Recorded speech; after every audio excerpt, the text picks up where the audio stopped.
I love Fade. Her character design, abilities, overall theme, it's all great. Riot really knocked it out of the park with her newest agent, and by playing with some of her abilities and seeing them in action, I think she's going to be meta. Fade is similar to KO in a way, but with this spooky ghost girl, you can't blind your teammates, and she seems easier to use. She's self-sufficient with her abilities and can make her own plays, but she can also set her teammates up for success. And flexible agents usually find their way into the meta. So this week, I figured why not? Let's dive into what makes Fade a meta-defining agent. Let's start with her C ability, and I think her strongest ability, her Prowler. Her Prowler works similarly to Skye's ultimate and like the Twin Hunter's ability in Spike Rush. When firing off a Prowler, it'll move in a straight line, but you can guide it like you would a Sky Flash or a Jet Smoke, as long as you're holding on left click. When it reaches an enemy, it will lock onto them and paranoia them on impact. This is essentially a Raze Roombot, or a great value Sova drone that she can basically follow up off of. Ideally, your teammates would be in a better positions to follow it up, but like I said, she's self-sufficient, being able to follow up her own Prowlers. Here's a clip of Sensic abusing her abilities. Again, look at how high he's throwing that haunt, and then notice how he uses the Prowler to net himself an easy kill. He didn't even need his teammates at all to get the frag. Prowlers can be shot, but as you can see, are hard to deal with when you have an entire team trying to rush your bomb site.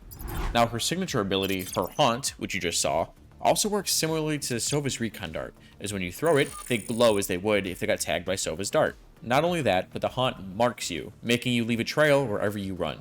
The trail lasts for 12 seconds, and the cool thing about it is that if you deploy your Prowler, it'll follow the trail so you don't even have to control it. All you have to do is run to wherever it's going and shoot the guy. So yes, it only tags you if you're in line of sight of the eye, and yes, it's just like Sova's Dart, it can be broken. But the thing with her Haunt is that you can throw this thing pretty high up in the air and it scans anything underneath it. Sometimes it's harder to shoot than Sova's drone. Take a look at another clip from Sen's stream.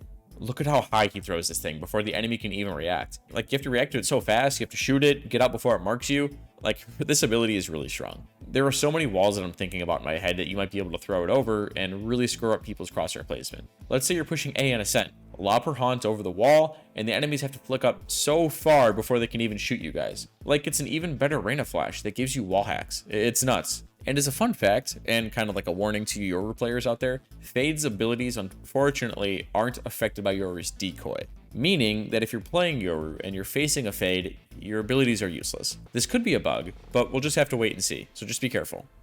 In case you guys want more tips and tricks like these, we already have a Fade course in the works up on the website. It'll go over clips from in-game and breaking her abilities down, and how you can get more value out of them. The course will go through each map and have 3 Radiant Smurf commentaries done for it, showing off how a Radiant player uses her abilities in a variety of ranks. So if you plan on maining Fade, go over to SkillCapped.com and get a head start on other Fade mains today. So her Q ability is her C's. Is it like, I don't know, it's like a grenade, molly, suck, kinda. I don't know what to call it, but it does look pretty cool. It has similar trajectory to Phoenix's Hot Hands ability, but the cool thing about her C's is that if you press Q again while it's in midair, it'll drop to the floor immediately where it's at. Now, this isn't exactly a molly, but instead, if you're caught in its radius, it'll immediately apply 75 decay damage. It'll also tether you to the center of it, making it really impossible to escape. Sort of like my last relationship. But my favorite thing about this ability is how well it can combo with other agents. For example, just like with Astra Stars and how well they combo with Killjoy's utility, so will Fade's. Her C's could also work really well in combination with other Initiator's utilities, such as, I don't know, Breach Ultimate, or maybe even Raze's Paint Shells, or Neon's Relay Bolts and Slide ability. Fade's abilities work really well comboed together with her own kit too, but you'll squeeze even more value out of her if you start pairing her with other agents, just like any other Initiator. Now last, and certainly not least, let's talk about Fade's ultimate, her Nightfall.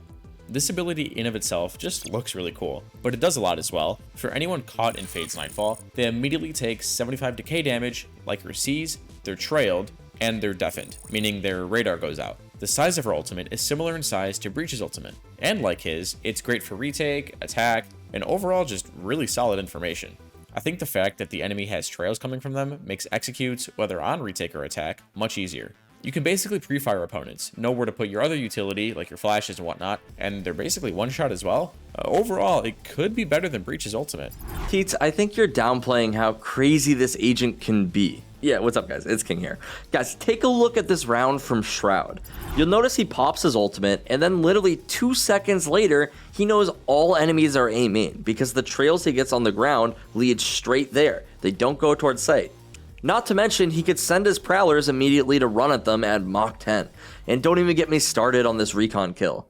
This round is so fast, but it's absolutely crazy the way that Shroud just dismantled this entire team. Here, let me show you another example of how crazy this ultimate is. I'm not even playing Fade in this clip, but I want you to notice how much her ultimate actually helps me. Immediately when I'm entering sight, not only do I have a very accurate guess of where each enemy is, but all of them are silenced, so this guy didn't even hear me full sprinting onto sight behind her and killing her teammate. This clutch looks flashy, but to be entirely honest, my Fade made it really easy for me. Normally the hardest part of this retake is figuring out where the enemies are, but if I told you exactly where the enemies were and silenced them so it's hard to play off of each other, well, you're going to start seeing a lot more clips like this. Let's look at one more round from Tarek. One huge thing I want to say about Fade is that all of her abilities provide info in some sort of way. Her Prowlers chase people down, her eye scans people, and even her tether will just deactivate if it doesn't hit anyone. So if it does stick around, you know that somebody's there. Look at this clutch where Tarek uses his remaining abilities to scan hookah and then drone spawn afterwards. Remember when I said the hardest part of these clutches is finding the player? After he locates the last guy, he literally just deafens his audio and runs straight through elbow full sprint because he just can. There are so many cool plays that you can make once you dampen the enemy's audio. Overall, Fade's kit is incredible, and on maps especially like Bind, Split, and Ascent, she is absolutely going to be meta. You'll probably want to favor other agents on maps like Icebox and Breeze, but even then, she could probably work paired with another initiator. Anyway, that's all we got for you today. Remember, as we mentioned at the beginning of the video, we just finished putting together an extensive Fade course over on the website that will break down all things Fade. We cover abilities and their appropriate uses, how to play Fade on every map, her standard buys, and much more. All of this is backed by our rank improvement guarantee, so if you don't improve while using our service, it's literally no risk. We do that because our service works, and if it doesn't work, then you shouldn't pay. So what are you waiting for? Head on over to SkillCapped.com and get started on your journey today. As always, my name is King, and we here at SkillCapped want to thank you all for watching. We'll catch you in the next one.